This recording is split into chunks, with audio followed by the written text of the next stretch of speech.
Welcome back. We will now continue with Chapter 2, Part B, Section 3, where we'll discuss Jurats.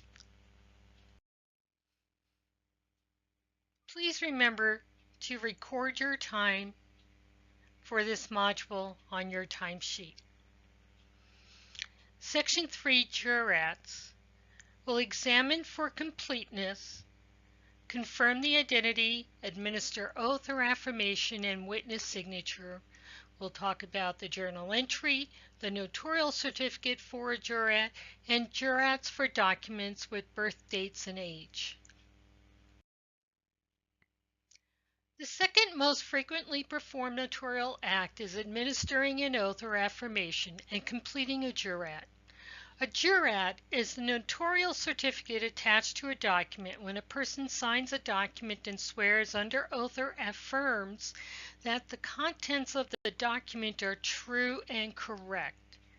The notarial certificate for a jurat is identified by the wording subscribed and sworn to or affirmed. The jurat also typically will be found at the end of the document.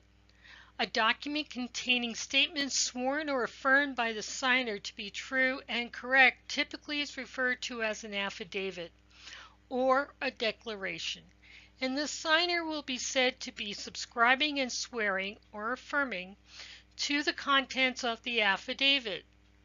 A jurat must be attached to or located at the end of all affidavits subscribed and sworn or affirmed before the notary public. A notary public cannot attach or complete a jurat if the signer of a document does not swear or affirm to the truth of the contents of the document.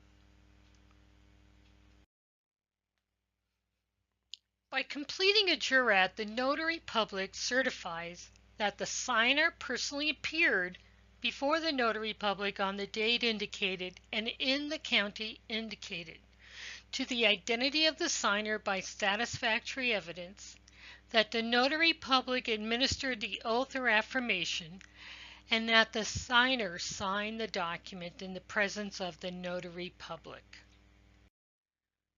To perform an oath or affirmation and jurat, a notary public must confirm the identity by satisfactory evidence of the person signing and swearing or affirming to the affidavit, administer an oath or affirmation, watch the signer sign the affidavit, complete a journal entry for the transaction, and complete and attach a jurat to the affidavit or complete the jurat at the end of the affidavit.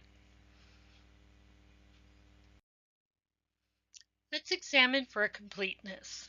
A document executed with a jurat should not be signed before the document is presented to the notary public, because the signer must sign the document in the presence of the notary public. Also, the date of signature for the signer of the document should not conflict with the actual date the signer appears before the notary public to obtain the jurat. The best practice tip is to visually scan the document for completeness. Make sure there are no blank lines or spaces for data to be entered at some later time. Confirm the identity. A notary public must confirm that the person signing and swearing to an affidavit is the person described as the signer in the document. A notary public must confirm the identity of the signer of the affidavit by obtaining satisfactory evidence. In fact, a notary public must confirm the identity of the signer of the affidavit in the same way they confirm the identity of a person obtaining an acknowledgement.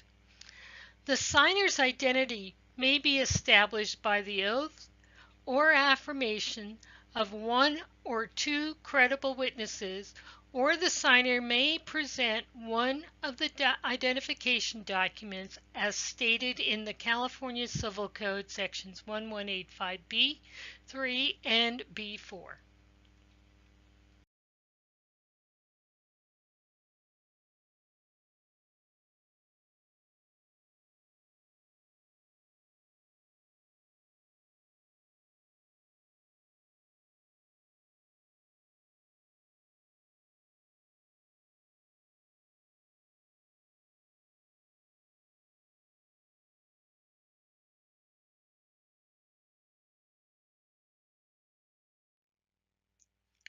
Although there is no prescribed wording for the oath or affirmation to be administered by a notary public outside of a civil or criminal proceeding, an acceptable oath or affirmation would be, "Do you solemnly swear or affirm that the contents of this document are the truth, the whole truth, and nothing but the truth, so help you God?"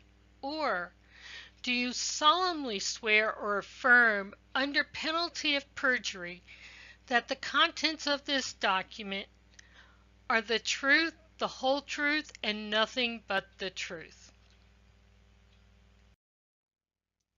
After the signer swears or affirms to the truth of the contents of the document, the notary public must watch the signer sign the document.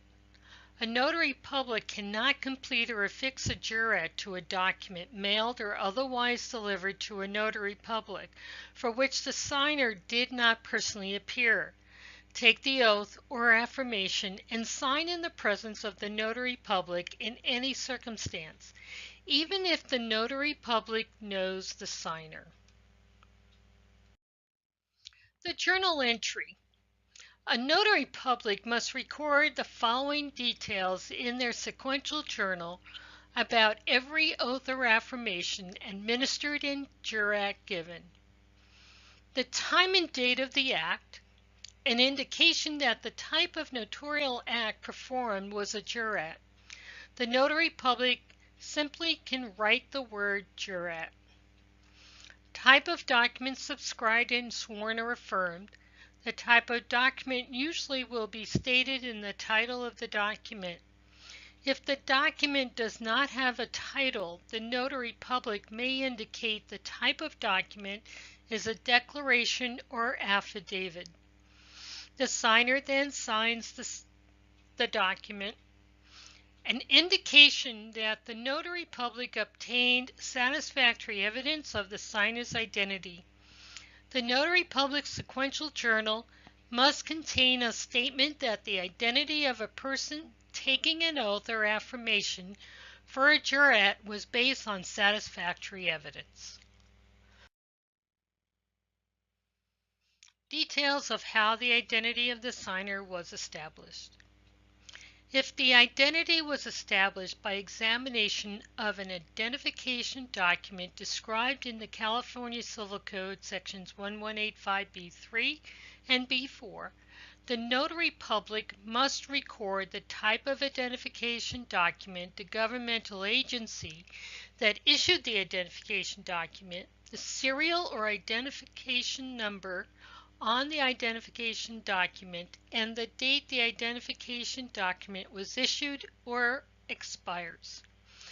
If the identity was established by the oath or affirmation of one credible witness, then the notary public must record the name of the credible witness, and the credible witness must sign the notary public's journal. Or the notary public must record the type of identification document presented by the credible witness, the government agency that issued the identification document, the serial or identification number on the identification document, and the date the identification document was issued or expires.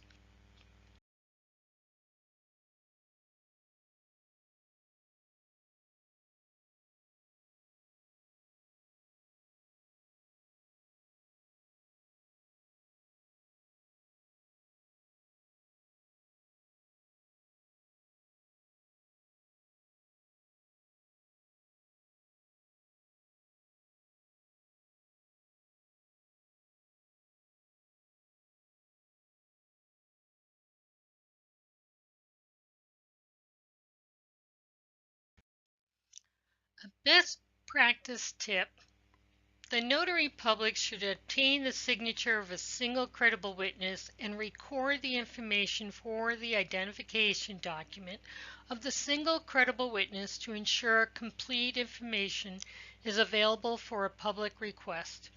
A California Secretary of State inquiry, a civil or criminal subpoena, or a peace officer investigating a crime. If the identity of the signer was established by the oaths of two credible witnesses, then both credible witnesses must sign the notary public's journal. The notary public must record the name of each credible witness, the type of identification document presented by each witness, the governmental agency that issued each identification document, the serial or identifying number on each identification document, and the date each identification document was issued or expires.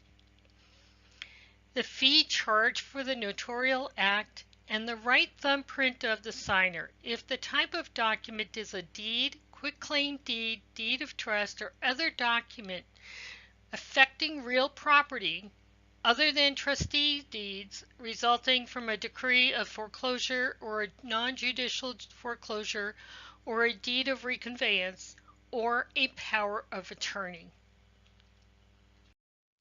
Here you can see an example of a completed journal for a jurat.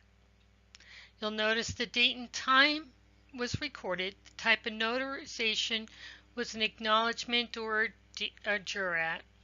The character of the type of instrument was a grant deed, the name of the signer, etc. You can see that all of this has been completed as prescribed. The notarial certificate for a jurat.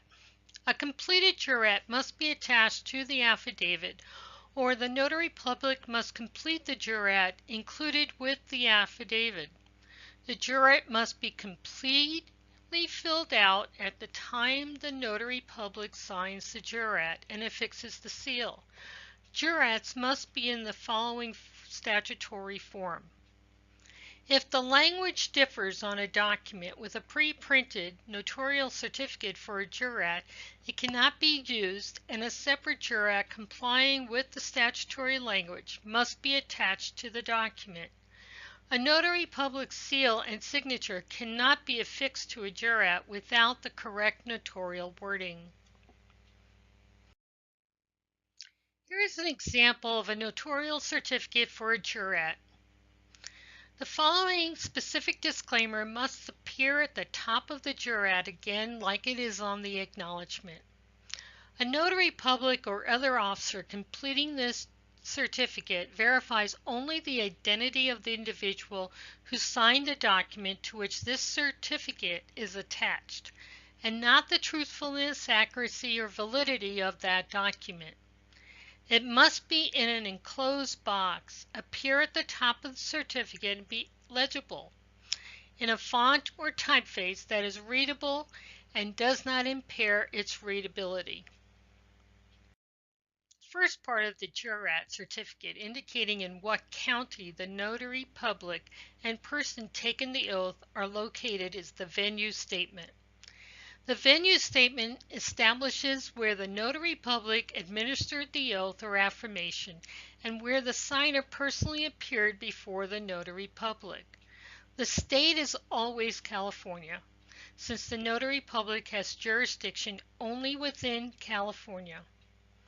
The county should be completed with the county where the oath or affirmation was administered and the jurat completed. That is, where the signer personally appeared before the notary public, took an oath or affirmation, and signed the document. Since a notary public can provide services anywhere within California, the county in the venue statement may not necessarily be the county where the notary public maintains his or her principal place of business, or the county where his or her oath and bond are filed, but must be completed with the name of the county in which the notarial act took place.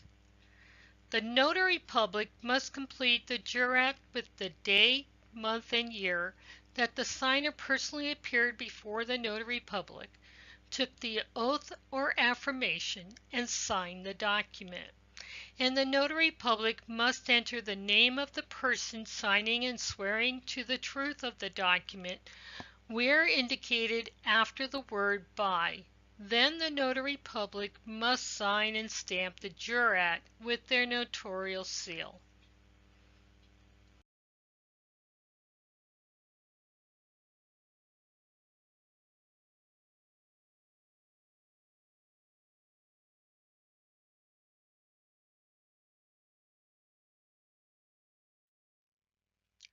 Jurats for documents with birth dates and age. A notary public cannot certify copies of vital records such as birth, marriage, or death certificates. However, a notary public can administer an oath or affirmation and give a jurat for an affidavit that states the birth date or age of the affiant and/or includes a photograph of the affiant and/or fingerprints or thumbprints of the affiant. In effect, a signer can certify their own vital information by swearing to the contents of a document containing that information. If the notary public gives a jurat for a document that includes the signer's birth date or age and a photograph, or their finger or thumbprint, the notary public must require the signer to verify their birth date or age by showing a certified copy of the signer's birth certificate or an identification card or driver's license issued by the California Department of Motor Vehicle. Here's an example. Paul Jones and his children formed a small family company to distribute the products they made at home. On July 1, 2012, Paul wanted to get a bank loan, so he went to Nancy Notary, who was located in Monterey County. Paul brought a copy of a family document that showed Paul's age and a thumbprint. This document would be part of Paul's loan application. Nancy administered the oath or affirmation to Paul and examined a photocopy of Paul's birth certificate. Nancy could not complete the jurat, though, until Paul returned on August 3, 2012, with a certified copy of the birth certificate. Nancy re-administered the oath or affirmation and completed the jurat. Nancy also entered Paul's information in her sequential journal, including the fact that Paul presented Nancy with a certified copy of Paul's birth certificate for review. Here's an illustration of how the jurat would be completed. Subscribed and sworn to before me on this third day of August 2015 by John Paul Jones. Proved to me on the basis of satisfactory evidence to the person who appeared before me. You can see that the county is now Monterey. That is where they were sitting during the jurat. You have now completed Chapter 2, Part B, Section 3. Please do not forget to record your end time for this module in your timesheet provided in your workbook. We will now move on to Part B, Section 4, Proof of Execution by a Subscribing Witness.